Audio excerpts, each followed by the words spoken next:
In today's video, we'll take a look at the command line arguments of a C or C++ program. So as you can see here, I have an empty program with just the main function that does absolutely nothing, except it has these two parameters here, has argc and argv.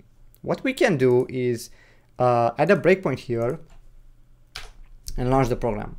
And as you'll notice, argc here in the watch, I added it already, it has the value of 1 when we launch it. And argv is actually it's a char double pointer. It's actually an array of strings, okay? And inside it, there's one string right now that is the path to the executable. As you can see here, we have at the end tutorial.exe. So that is the executable, not the main.c file that I have up here. So what does that mean? Well, that means that argc, really what it does is tell you how many elements are in argv. If you take a look at the naming behind them, argc stands for argument count, right? And argv is the argument vector. So whenever you have a vector, or really an array, you kind of want to have a count so that you know how many elements are exactly in there, because otherwise it's kind of difficult to figure it out.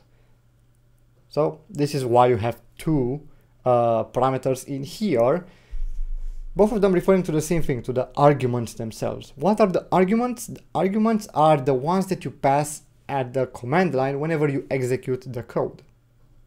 In fact, all the programs that you launch, be it in Windows or in Linux or in even Mac, you launch them through a command line, right? Even if you don't actually have a command prompt opened, you actually launch them through a command line, and the command line for launching this program had simply the executable in it. Right? So when it typed in the executable inside the command prompt, it really executed the program here. Knowing all this, what we can do is simply create a for loop. So say int I for I equals 0, I less than argc, I++. So you're gonna just basically iterate over all the argv strings, right? As I said, it's an array of strings, not just a string, not just an array of characters. It's an array of strings.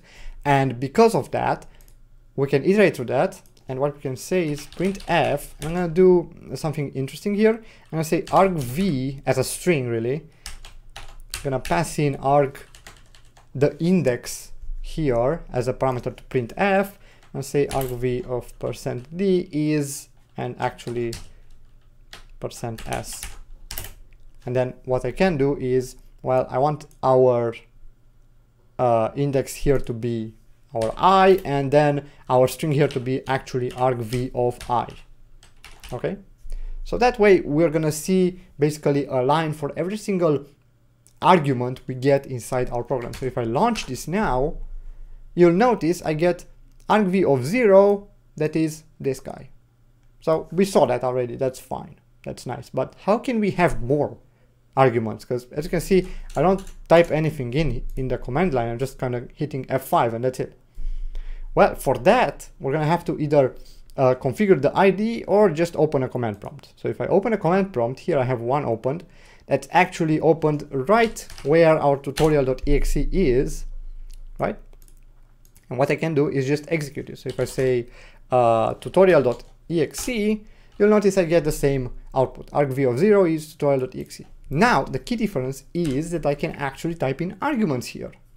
As you can see, this was the first argument, right? So this is what argv of 0 became.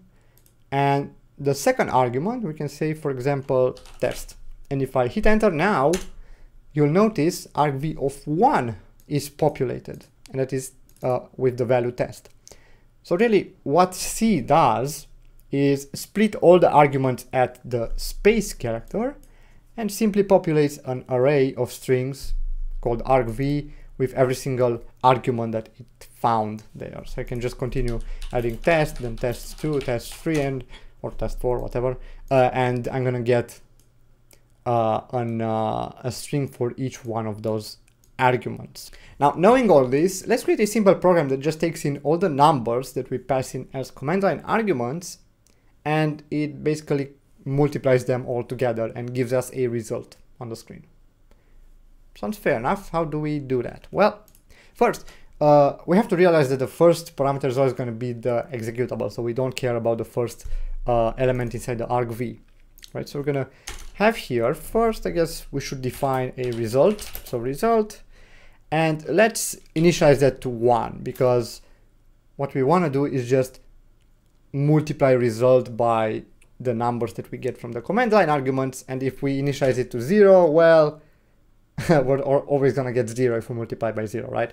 So I'm going to initialize it to 1, and what I'm going to do here is create another for loop, so I equals not 0 this time, because as I said, the first argv string is actually the path, so we don't care about it. We can just skip over it. I'm going to say less than argc, we want to go through all of them, and I++.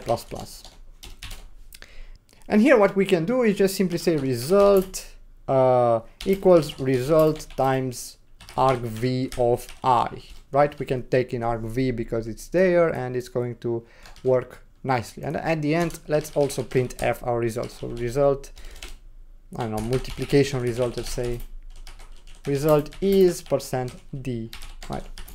I'm going to say here result. Now, if something peculiar happens, if I try to build it, well, notice I'm going to get an error. I'm saying that illegal right operand has type char pointer. Why is that? That's because this guy is a string, remember? So it being a string means I cannot really do numeric operations with it. I have to convert them to an integer. To do so, there is a function called strtol, and that function is actually found in stdlib. So I'm going to include it first here, stdlib.h. Okay, and if I do so and try to call this function, I'm going to notice that it has 3 parameters. The first one is the actual string that you're trying to convert. So I'm going to just pass in argv of I. That's simple enough. The second one is something you don't really have to bother about, but basically what it does is set that pointer to be the end of the parsed string. If you have a string with multiple numbers, this is going to be helpful, but since our string just has that one number, we can pass in null here. And the third parameter is the base that our number is in, which is base 10. So that's fine. And as a result, this guy is going to return a long int, but I guess we can say just an int here. Int x equals this thing. Now, if I multiply it now by x and get the result and then print out the multiplication result, if I build this, it's successful. And if I try to run it through the command line, because, well, running it from here, we're just going to get 1 because we're not passing in any arguments. But if I try to run it from the command line here, and suppose I say tutorial.exe 4, let's say, well, that's going to basically multiply result by 4 and output 4. But if I say tutorial.exe 4 and 4, that should get us 16, and that's the proper result here, 16, which is very nice. And really, we can pass in as many numbers as you want in here. So if I say 4, let's say 4 times, that should be 4 to the power of 4, which is 256. So that works very nicely. Now, the only issue is if you pass in something that is not an integer here. So if I pass in, for example, test as the last parameter, if I hit enter, you notice I'm going to get 0 here, right? And that is due to the fact that, well, strtol here received the test string here, and it couldn't actually convert it to a number, so it just returns 0 if it can't convert it to a number. Thus, the whole multiplication result is going to get us 0. So you might want to actually check this conversion if you're doing it in a production environment, right? But right now we're not going to check it. It's fine the way it is. It outputs 0 if it's a string instead of a number. That's fine by me. Now that's really all there is to command line arguments in C++. Basically, you just get strings and you can do whatever you want with them if you get them from these parameters. Now, why are command line arguments useful? Well, I can show you a thing here I have. for my OBS, right? Open Broadcaster software is the software that I use for recording these videos. And if I take a look at my shortcut here, I'm gonna bring it in, you're gonna notice that, okay, I am executing the actual program from here, but afterwards I pass in some strings that specify how the program should start, right? So that I can easily start recording without having to manually set all the settings here. So it's automatically gonna set my profile to the profile name screen and the collection to the collection name screen, for example, here. So, and these are command line arguments that actually get into the main function and are being parsed by the OBS itself. So this is what they are useful for. And it is much simpler to automate basically the launch of a program with these command line arguments instead of what you probably have used before, which is getting input from the standard input from the user itself, right? It is possible, but it is much more complicated in, especially in Windows. Maybe in Linux it's a bit easier.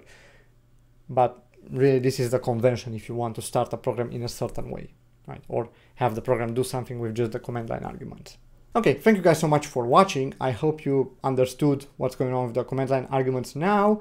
And if you do have any questions, please do leave them down in the comments below or on our Discord server. Thank you so much for watching. Take care. Bye.